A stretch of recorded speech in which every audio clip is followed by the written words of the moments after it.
Olá amigos, boa tarde. Hoje nossa videoaula número 18.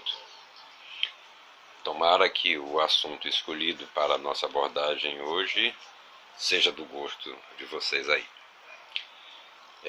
O tema escolhido hoje para a nossa abordagem é um tema que não é muito comum, não é muito do conhecimento da maioria dos brasileiros.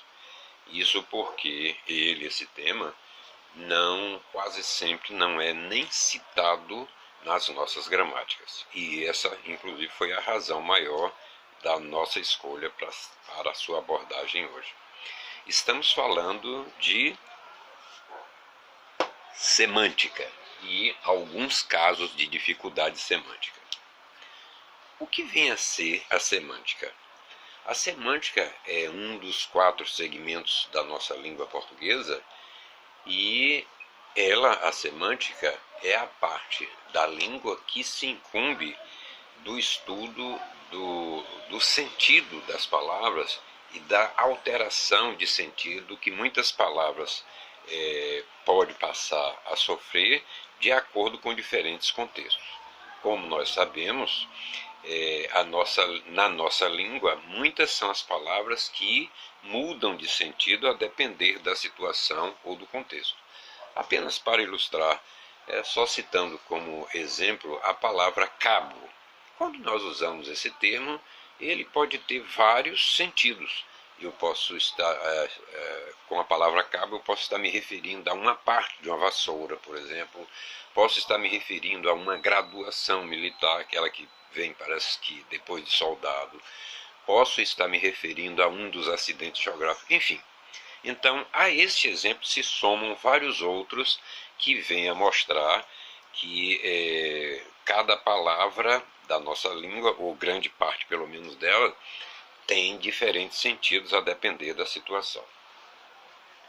E a semântica tem, conforme dito, essa incumbência exatamente de atribuir diferentes sentidos a uma mesma palavra de acordo com as circunstâncias ou situações ou contextos.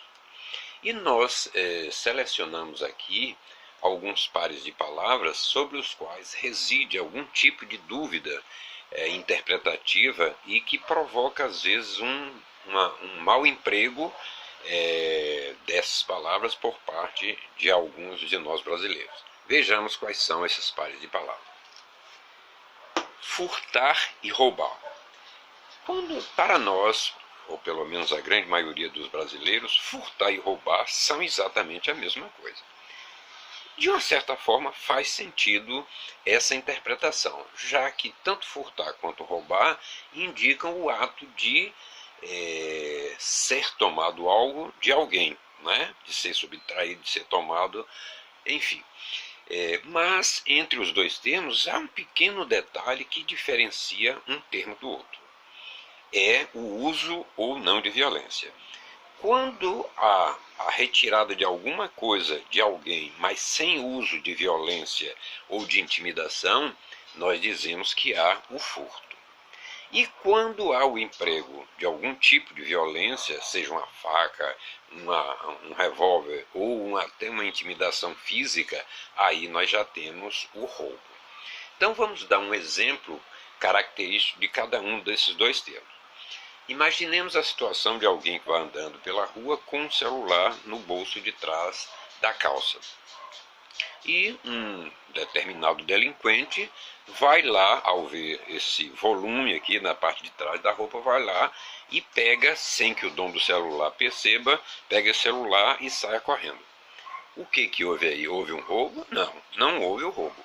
Houve um furto, ou seja, o bandido pegou furtivamente, ou seja, às escondidas, sem o dono do celular perceber, ou seja, não houve o uso da violência, então houve furto. Mas, se um bandido me vê usando um celular e se interessou por aquele objeto, aí ele encosta em mim com a arma e me ameaça. Me passe esse celular, senão eu mato você. Então eu entrego o celular. aí não houve mais um furto. Aí já está caracterizado um roubo, porque para o bandido me convencer a entregar um pertence meu a ele, ele fez uso de algum tipo de ameaça, no caso, o revólver. Então está bem configurada aí a diferença. Inclusive há um detalhe importante com relação a esse par de palavras, furtar e roubar, que é a existência de uma delegacia chamada Delegacia de Furtos e Roubos. Se os dois termos tivessem o mesmo significado, não haveria necessidade de o nome da delegacia ser exatamente Delegacia de Furtos e Roubos. Bastaria ser um dos dois nomes, Delegacia de Furtos ou Delegacia de Roubo. Não é verdade? Vejamos agora o segundo par de palavras. Raptar e sequestrar. Esse par de palavras depende também do mesmo detalhe que nós mencionamos para indicar a diferença entre furtar e roubar. Assim como furtar e roubar, também para que haja o rapto ou sequestro, é necessário que haja ou não o emprego de algum tipo de violência. Vamos explicar melhor. Haverá o rapto se alguém... Vamos citar uma situação concreta. Se um determinado indivíduo está separado da mulher e está sentindo a falta do filho, que está vivendo com a sua ex-mulher. Então, na calada da noite, ele pula o portão e, desarmado, chega lá até o quarto da criança, pega a criança dormindo e sai às escondidas sem que a sua ex-esposa veja. Ele aí não praticou um sequestro, ele praticou um rapto, que foi ter levado a criança, mas sem o uso de violência. Se, porém, esse mesmo indivíduo, para ter o filho com ele lá, adentrasse a casa da ex-esposa de posse de uma arma e a ameaçasse, caso ela não entregasse o filho, ele a mataria, aí estaria havendo um sequestro, porque para ele conseguir que ela liberasse o filho, ele fez uso de algum tipo de ameaça ou de violência. Ok? Vamos ver agora o terceiro par de palavras. Penalizar e apenar. Quase mais de 90% dos falantes da nossa língua empregam esse termo penalizar de uma forma generalizada. Tanto faz no sentido de sentir pena, como também no sentido de sofrer punição. E isso está errado. Penalizar só tem como único sentido, sinônimo, sentir dó, sentir pena, sentir piedade de alguém. Condoer-se com o drama de alguém. Então, já ouvimos um advogado mesmo indevidamente usando esse tipo de frase. O infrator ou delinquente foi penalizado com 5 anos de prisão. Está errado o emprego do termo penalizar, porque o que ele quis dizer é que esse infrator aí foi punido com 5 anos, mas penalizar não tem nada a ver com punição. Então, esta frase usada por esse advogado deveria ser: o infrator foi apenado com 5 anos de prisão pelo crime cometido. Porque apenar, sim, que é o verbo que indica punição. Ok? Vamos ver o próximo par de palavras. Nós temos também na língua portuguesa esse processo chamado sinônimo. Né? Sinônimo, o que é sinônimo? São duas ou mais palavras que têm de comum entre si o fato de serem diferentes as palavras, mas que têm o mesmo sentido. Então, se eu digo pobre, humilde, bonito e belo, né? São palavras diferentes, mas que indicam a mesma coisa. Aí são sinônimos. Só que dentre essa relação de sinônimos, há alguns que, em situações especiais, podem deixar de ter o mesmo sentido. É o que acontece com falar e dizer. Normalmente, em 95% dos casos, falar e dizer tem o mesmo sentido. Quando eu digo fulano falou a verdade, fulano disse a verdade, esse falar e dizer tem o mesmo sentido. Mas, em algumas outras situações, falar passa a ter um sentido e dizer passa a ter outro.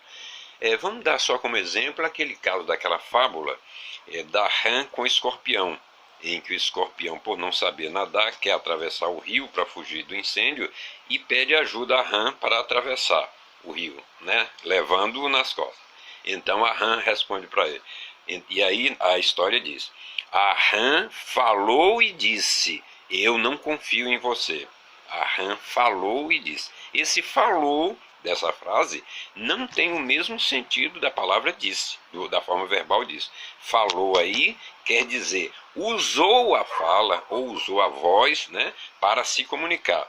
E dizer, aí sim quer dizer expor. Então falou, fez uso da palavra, e disse, no caso, expôs. E temos o último par de palavras, tomar e beber. Tomar e beber, assim como falar e dizer, na maioria dos casos, na quase totalidade dos casos, significa a mesma coisa. Eu tomei um copo d'água, eu bebi um copo d'água, se equivalem em sentido. Mas, num caso específico, muito raro, a palavra tomar passa a assumir um sentido diferente de beber.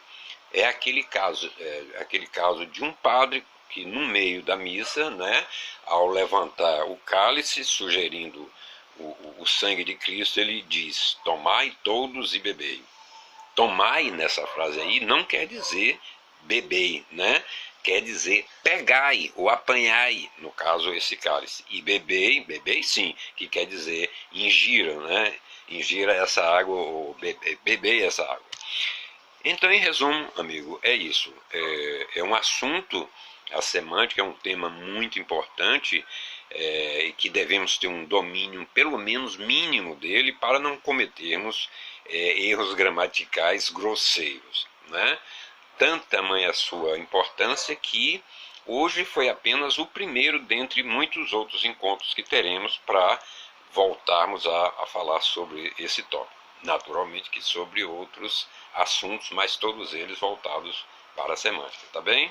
Bom fim de semana a todos.